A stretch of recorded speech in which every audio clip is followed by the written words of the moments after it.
মনো চল নিজ নিকেতনে,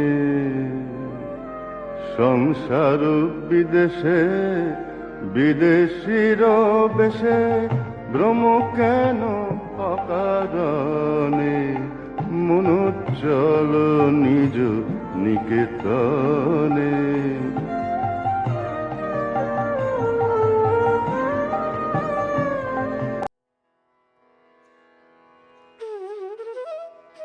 ಓಂ ಶ್ರೀ ಗುರುಭ್ಯೋ ನಮಃ. ವಿವೇಕ ವಿಸ್ಮಯ 140.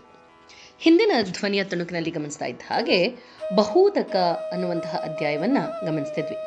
ಅದರಲ್ಲಿ ಹಿಂದೂ ಸನ್ಯಾಸಿಗಳಿಗೆ ತೀರ್ಥಾಟನೆ ಅನ್ನೋದರಲ್ಲಿ ತುಂಬ ಪ್ರೀತಿ ಇತ್ತು.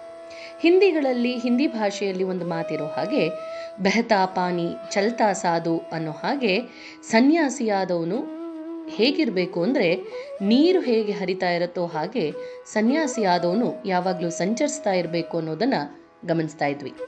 ಹೇಳ್ತಿದ್ರು, ನೀರು ಒಂದು ಕಡೆ ನಿಂತರೆ ಪಾಚಿ ಕಟ್ಬಿಡತ್ತೆ, ಕೊಳ್ತು ನಾರತ್ತೆ, ನಂತರ ಸೊಳ್ಳೆ ಕ್ರಿಮಿಕೀಟಗಳೆಲ್ಲ ಹುಟ್ಕೊಳ್ಳುತ್ತೆ ಅನ್ನೋದನ್ನು ಗಮನಿಸ್ತಿದ್ವಿ. ಈಗ ಅದರ ಮುಂದುವರೆದ ಭಾಗ. ಹಾಗೆ ಸನ್ಯಾಸಿಗಳು ಒಂದು ಕಡೆ ಹಲವಾರು ವರ್ಷ ಇರೋದ್ರಿಂದ ಅವರಿಗೆ ಆ ಸ್ಥಳದ ಮೇಲೆ ಆಸಕ್ತಿ ಮಮಕಾರ ಹುಟ್ಟಬಹುದು. ಆ ಊರಿನ ವ್ಯಕ್ತಿಗಳ ಮೇಲೆ ಆಸಕ್ತಿ ಬೆಳೆದು ಬರಬಹುದು. ಕೆಲವು ವ್ಯಕ್ತಿಗಳ ಮೇಲೆ ವಿಶೇಷ ವ್ಯಾಮೋಹ ಹುಟ್ಕೊಳ್ಬಹುದು. ಸನ್ಯಾಸಿಗಳು ಅಂದರೆ ಸರ್ವ ಸಂಘ ಪರಿತ್ಯಾಗ ಮಾಡಿದಂಥವ್ರು. ಸಂಘತ್ಯಾಗ ಮಾಡಿದರೆ ಮಾತ್ರ ಆಧ್ಯಾತ್ಮಿಕತೆಯಲ್ಲಿ ಪ್ರಗತಿ. ಇದೇ ಕಾರಣದಿಂದ ಅವರು ಒಂದು ಸ್ಥಳದಲ್ಲಿ ಬಹಳ ಕಾಲ ನಿಲ್ದಲೇ ಸದಾ ಸಂಚಾರ ಮಾಡ್ತಾ ಇರಬೇಕು ಅನ್ನೋದು ಇದರ ಅರ್ಥ. ಹಾಗಾಗಿ ಅವರಿಗೆ ಪರಿವ್ರಾಜಕರು ಅನ್ನುವಂಥ ಹೆಸರು ಬಂದಿದೆ. ಅಷ್ಟೇ ಅಲ್ಲದೆ ತೀರ್ಥಾಟನೆ ಅಂದರೆ ಯಾರಿಗೆ ತಾನೇ ಇಷ್ಟ ಇಲ್ಲ? ಯಾವ ಕ್ಷೇತ್ರಗಳಲ್ಲಿ ಭಗವಂತ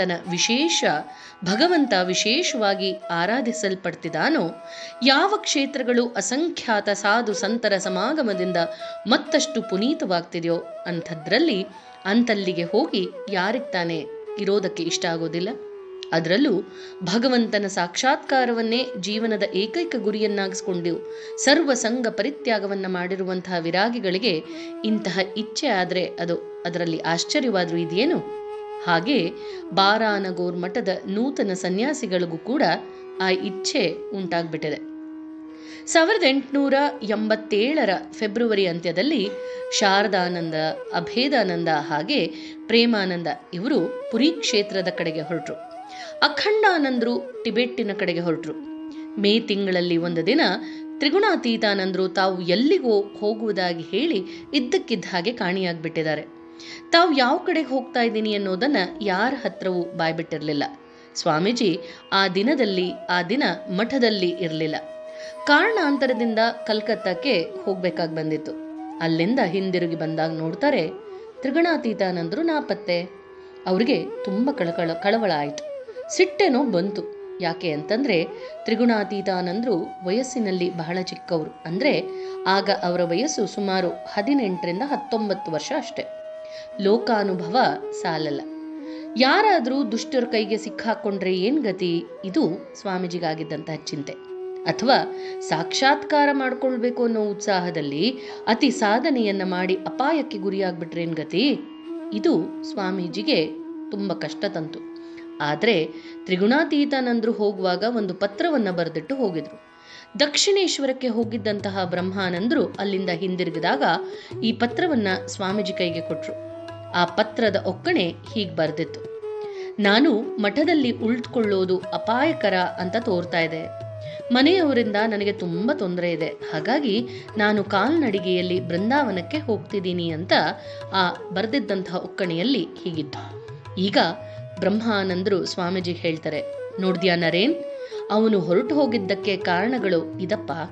ಅಲ್ದಲೆ ನಾವಾದರೂ ಇಲ್ಲಿ ಉಳಿದುಕೊಂಡು ಸಾಧನೆ ಮಾಡಿದ್ದಾದ್ರೂ ಏನು? ಶ್ರೀರಾಮಕೃಷ್ಣರು ಯಾವಾಗಲೂ ನಮ್ಮನ್ನ ಭಗವತ್ ಸಾಕ್ಷಾತ್ಕಾರ ಮಾಡ್ಕೊಳ್ಳೋ ಹಾಗೆ ಹುರಿದುಂಬಿಸ್ತಿರ್ಲಿಲ್ವೇನೋ? ನಾವು ಅವರಲ್ಲಿ ಅವ್ರು ಹೇಳಿದ ಹಾಗೆ ಜಯಿಸಲಿಲ್ಲ. ಸ್ವಾಮೀಜಿ ತಮ್ಮ ಸುಮಧುರ ಕಂಠದಿಂದ ಹೇಳೋಕ್ ಶುರು ಮಾಡ್ತಾರೆ, ಸೀತಾರಾಮ್ ಸೀತಾರಾಮ್, ಇಲ್ಲವೇ ರಾಧಾ ಕೃಷ್ಣ ಅನ್ನೋ ನಾಮಾವಳಿಗಳನ್ನ ಈಗ ಹೇಳೋದಕ್ಕೆ ಪ್ರಾರಂಭಿಸಿದ್ದಾರೆ.